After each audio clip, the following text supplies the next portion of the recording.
हिमाचल गुजरात के विधानसभा चुनाव और एमसीडी चुनाव से निपटने के बाद बीजेपी अब 2024 की बाकी तैयारियों में लग गई है। इन खबरों के बीच की जल्द ही पार्टी अब कई प्रदेश अध्यक्षों को भी बदलने की तैयारी में है। इधर 11 दिसंबर रविवार को सीएम सिटी करनाल में हो रहे ब्राह्मण महाकुंभ को भी इन्हीं 2024 की चुनावी तैयारियों से जोड़कर देखा जा रहा है। ब्राह्मण महाकुंभ में सीएम मनोहर लाल मुख्य अतिथि होंगे। ये एक तरह से सरकारी आयोजन है, इसलिए जोर भी पूरा लगाया जा रहा है। हमारा जो भगवान परशुराम जी हैं, इन्होंने सारे समाज को, सारे विश्व में एक सबका मार्गदर्शन किया है, एक दिशा दी है।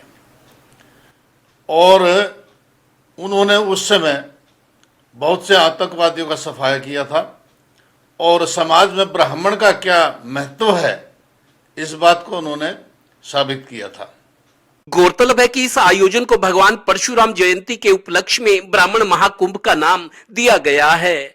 पिछले 3-4 दिन से जिस तरह से करनाल पानीपत के कुछ ब्राह्मण नेताओं में बयानबाजी बढ़ गई है और तर्क वितर्क हो रहे हैं, उससे समाज में गलत मैसेज को रोकने की अपील की जा रही है। आज हमारा जो ब्राह्मण समाज है वास्तव में एकजुट नहीं है। जब भी कोई चुनाव आदि आते हैं तो अलग अलग नेतागण अलग अलग पार्टियों के अलग अलग ग्रुप में अपनी अलग अलग भाषा बोलने लग जाते हैं, जबकि ब्राह्मण समाज को चाहिए वो एकजुट होकर अपनी एकता का प्रदर्शन करें और विभिन्न प्रकार के भ्रांतियों से दूर रहकर अपने समाज को जोड़ने का कार्य करें, क्योंकि समाज के अंदर वर्णों के हिसाब से भी ब्राह्मण वर्ण जो है सबसे उत्तम है। हमारे ब्राह्मण समाज के जो मैक्सिमम नेता है वो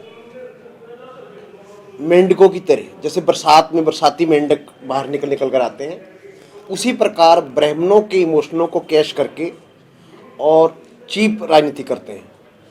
मैं जानना चाहता हूँ, एक ऐसे ब्राह्मण नेता का नाम बता दो कि जिन्होंने पिछले 50 साल में पानीपत करनाल के अंदर किसी ब्राह्मण का भला किया।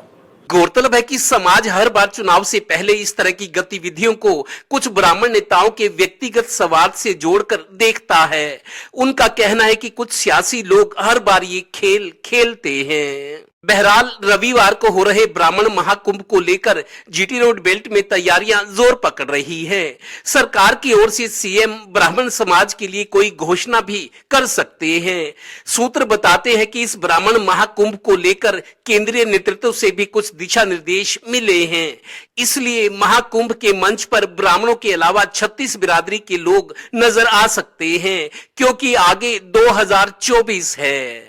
हरियाणा में हर बार ऐसा होता है कि चुनाव नजदीक आते ही ब्राह्मण सम्मेलन होने लगते हैं, प्रेस कॉन्फ्रेंसेस होती हैं। एक बार फिर ऐसा हो रहा है, लेकिन इस ब्राह्मण सम्मेलन पर प्रदेश के अच्छे और सच्चे ब्राह्मणों की नजर है कि भगवान परशुराम के नाम पर हो रहे इस सम्मेलन का आखिर मकसद क्या है।